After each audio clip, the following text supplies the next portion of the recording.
Robert Schuller authored a book entitled, If It's to Be, It's Up to Me. The 21st century belongs first and foremost to a new mental breed of humans driven by a strong, sensitive, spiritual individualization. The truth is, there is only one person on earth who can dream your dreams, and that person is you. And I just got distracted there. For a police officer. The truth is, there's only one person on earth that can dream your dreams, and that person is you. And there's only one person who can kill your dreams, and that person is you as well. So this year, what shall it be? It's your life, and you get to live it.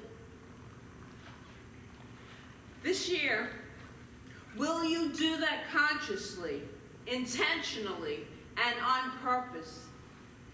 That is what this whole month has been about, building us up to this whole idea of living consciously on purpose, setting the stage, setting the tone for living in 2026 more awake, consciously awake, and more spiritually in tune. So make this profound decision now. If it's to be, it is up to me. So I want you to say that. If it's to be, it is up to me. Because there's no one else that can make that decision but you, right? We are all part of a whole, but we are individual. So it's like a paradox, but it's not really. So we contribute to the whole with our consciousness. The power that we call God is a dynamic, creative, divine energy that continually expresses through you and through your thinking, beliefs, and attitudes. Ernest Holmes, the founder of Science of Mind, wrote, "The power behind all things is without limit. But in working for us, it must work through us." Realizing then that while this power is limitless, it must become operative through our own thought. We shall see what we need is not some greater power, but a greater consciousness, a deeper realization of life, how precious it is, a more sublime concept of being, a more intimate concept of an already indwelling God. That's Ernest Holmes. And each week, this month, you realize you've received tools. Because every Sunday we give you some tools for a greater consciousness, to be aware of what we are really reacting to, responding to, and how we can use that to better our life and the lives of everyone around us. Well, today we have 3 more of those spiritual tools for you, and they're the 3 R's. And it's not reading, writing, arithmetic. It's 3 different R's, even though one of them's not an R.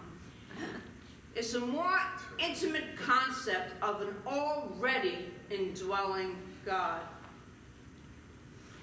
So we are going to talk about this morning, refocus, renew, and recommit.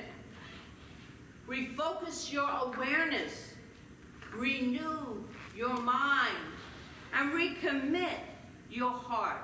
So first we'll talk about refocusing your awareness. Today let us refocus our awareness on God's good. It was in the reading. Well, I know that lots of times they're like, where's the good here?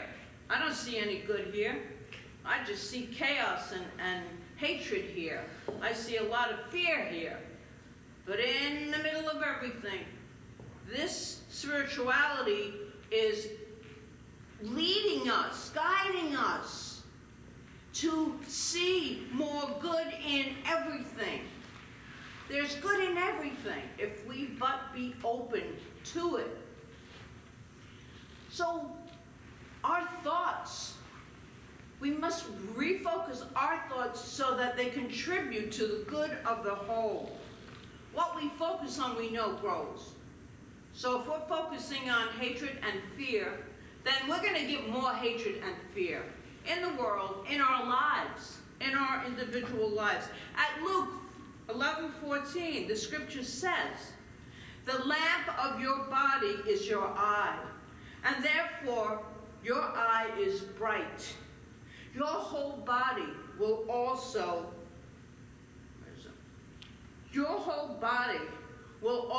be lighted." We are light. We say that all the time, but we truly are. We are stardust, as the song so beautifully said. We truly are, and that's a fact. It truly is. We are all made of the same stardust. Everything is. We're spending more time looking at our problems in our lives, or are we discovering ourselves to see the good? Are we looking for the good in something? We know that divine good is multiplying itself in all circumstances. I claim that. God is good all the time. We say that.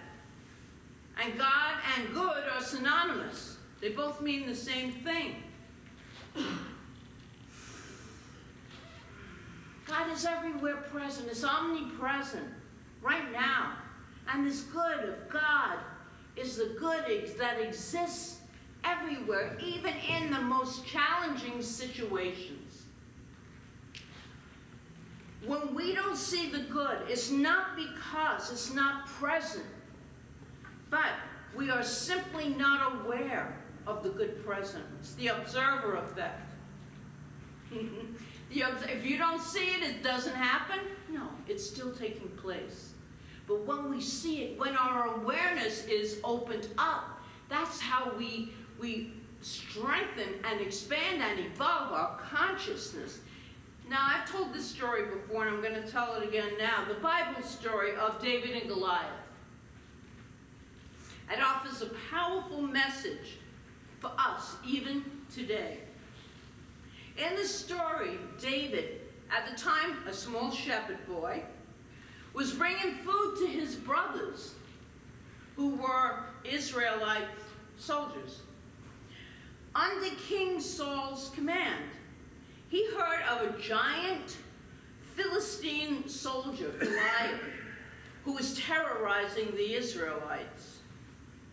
And so David volunteered to Saul, saying, "Let no man's heart fail because of him. Because of that giant, your servant, I will go and fight this Philistine." At first, the king brushed off David. How could a young kid like this take on such a massive undertaking? But David was persistent, even maybe a little pest. The story spends a lot of time describing Goliath's fearsome height, his bulk, and his weighty armor. And they are vividly described for a simple reason: to let us know that this is a story about us. It's about us, the problems in our lives, because we have these Goliaths in our lives, we think. And so the problems are as massive and overwhelming. So we measure ourselves against what feels immense in our lives, what we feel that we have no power over. And becoming completely caught up in our belief about Goliath's power. We believe it's so true. It's a great parable here. Consider a Goliath in your life right now and ask yourself this question: Am I focusing on the size of the problem? And if so, what is happening as a result? What's happening as a result of me constantly watching the news, of me constantly talking to people about things that I don't want in my life? Perhaps it would be to refocus our awareness on God's good rather than the massive strength of our problem. Said another way, instead of bringing your big problems to God, just bring your big God to your problems and see how that works for you. So when King Saul finally allowed David to take on Goliath, he outfitted the young shepherd with a helmet and armor and a sword. David was going into battle. He had to be dressed appropriately for this, given the right tools. We too tend to take on our Goliaths by following the protocol, the way of the world. But if you do things the way you've always done them, you'll get the same results you've always gotten. Maybe it's time for a big change. I think so. There's another way. David, for instance, didn't feel supported by armor. He felt weighed down. He knew better than try to take on a giant in giant's garb. He shrugged off his armor and reached instead for the staff that he used to tend the sheep with. And he chose 5 smooth stones that he got from the riverbed, and he put them in his bag along with his sling. And David said to Goliath, "You come to me with a sword and a spear and a javelin, but I come to you in the name of the Lord." Armed with the tools that he knew to be his strength, and armed with the faith in the strength of God working through him and as him, David hurled a stone at Goliath, and the giant fell. David knew that no matter how diminutive he appeared, his faith was bigger than a boastful soldier. The David experience says, I can do this. My size isn't a barrier. And everything that looks like armor that I might put on to protect me does nothing but confine me. Whatever I face is nothing compared to who I am. You don't need to add anything to become more powerful. You were born that way. That power, that divine power, is the truth of who you are. The power is within you. It is you.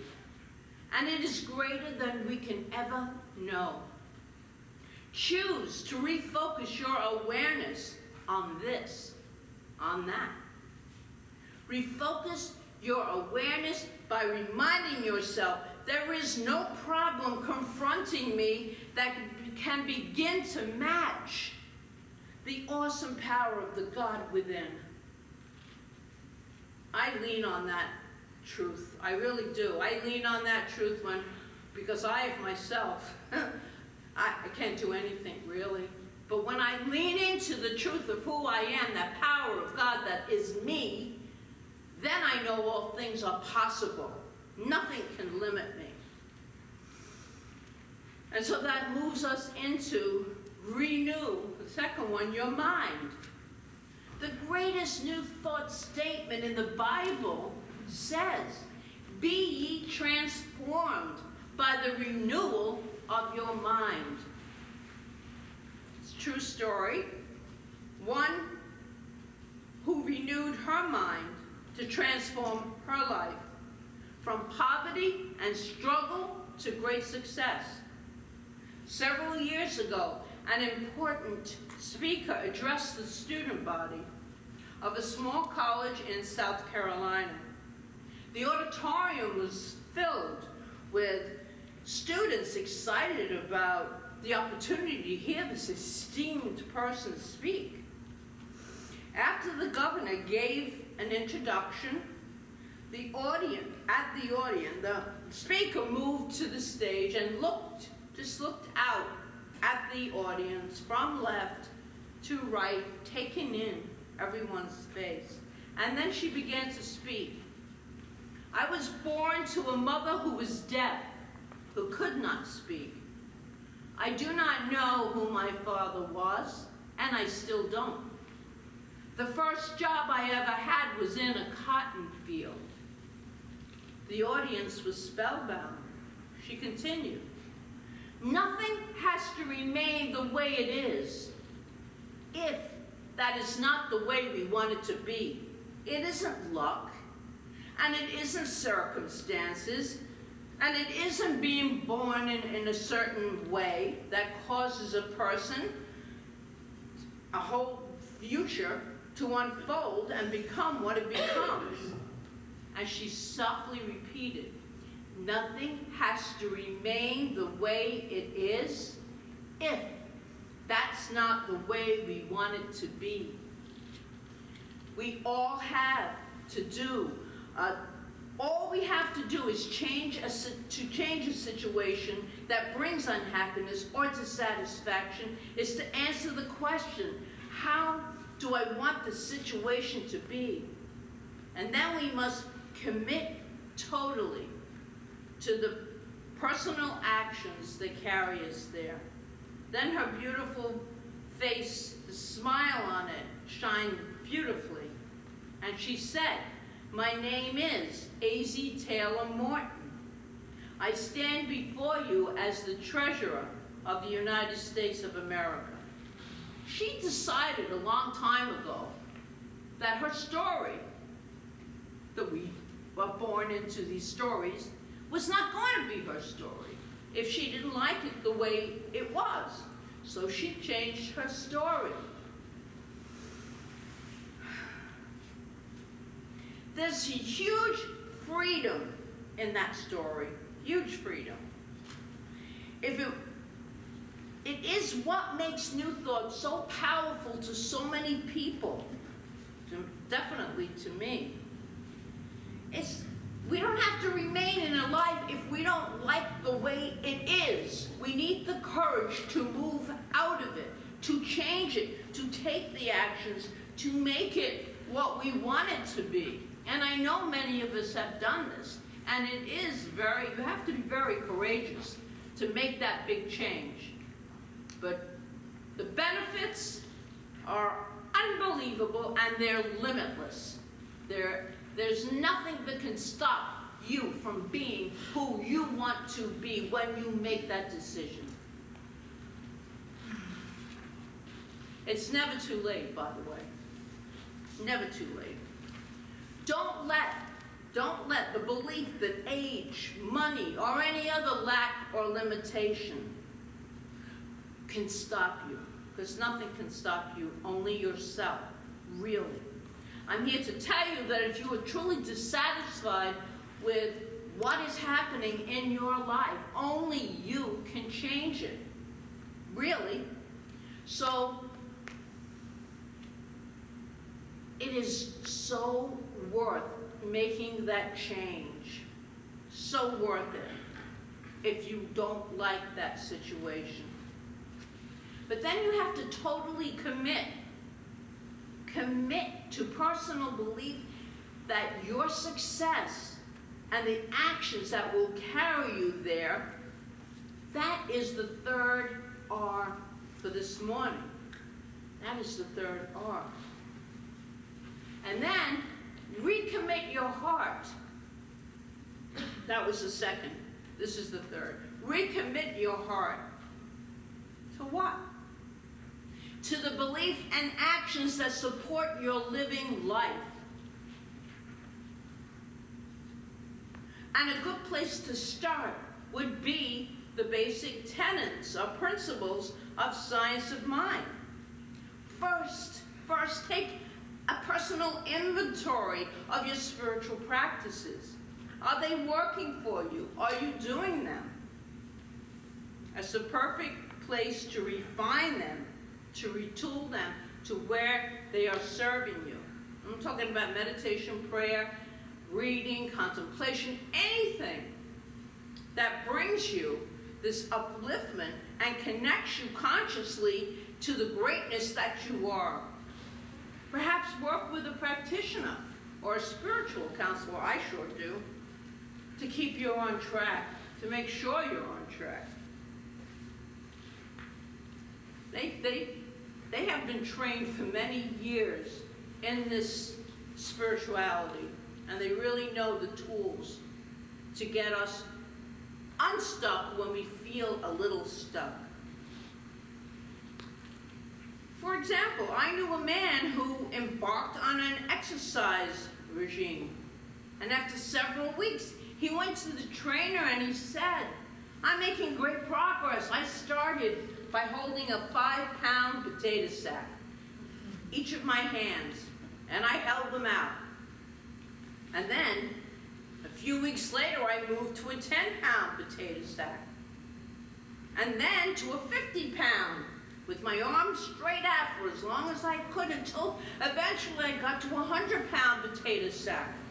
Well, what do you think of that?" he asked the trainer. And the trainer said, "Well, sir, that's really quite good. But might I suggest that next time you actually put some potatoes in the sacks that you are holding out." Sometimes we think we're doing it right on our own. We don't do it that well. We think we are, but sometimes a little coaching helps a long way. My spiritual practices, I know, are always better when I'm in a class or multiple classes, either taking them or teaching them in any way. It really keeps me focused, and because I need to have that discipline and directed.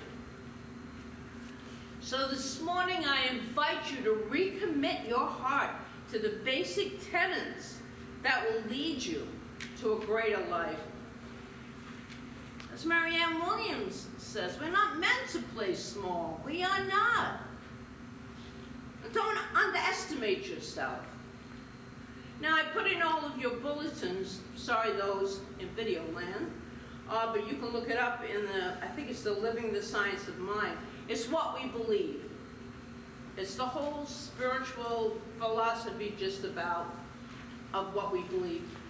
Put it up where you meditate, where you pray. Use that piece of paper that I put, because it's got everything on it. It's your life. Live it. This is the beginning of a whole new year, 2026.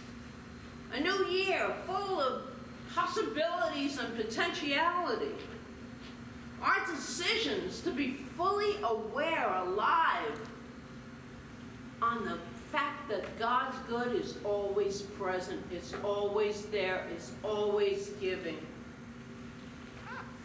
And so we have a year to demonstrate more and more of this good, manifesting its peace, its joy, its all the good stuff, health, love. And we do this by refocusing our awareness, renewing our minds, and recommitting our hearts to the spiritual beliefs and practices. So the final reading to end this morning is a meditation from Ernest Holmes in Science of Mind textbook, very short. It's entitled, "I Was Told to Live." By some inner mystic presence, I was told to live and love, to laugh and to be glad. I was told to be still. I know of the one almighty power in and through all. I was told to let that power work in, through, and as me.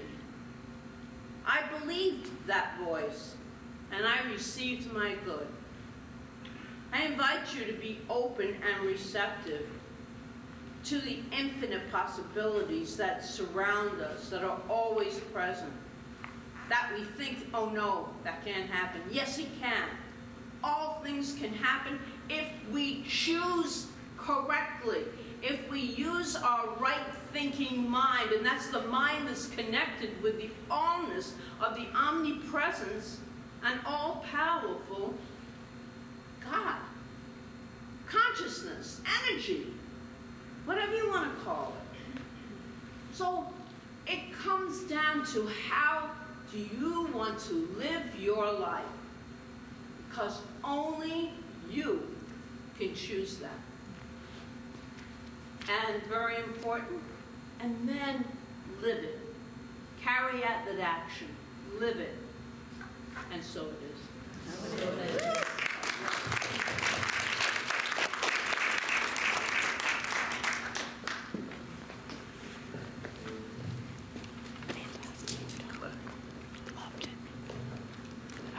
This light's on again.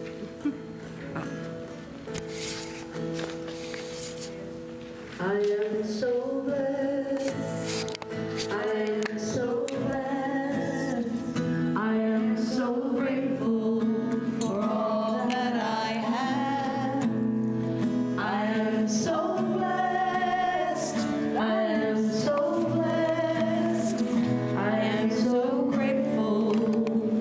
I am so blessed.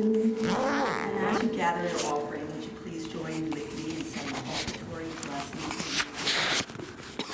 Bless and give the gift of abundance. Aware that divine good flows through my life right now. I give with an open heart, knowing I am blessed. If I put it in, the light goes low.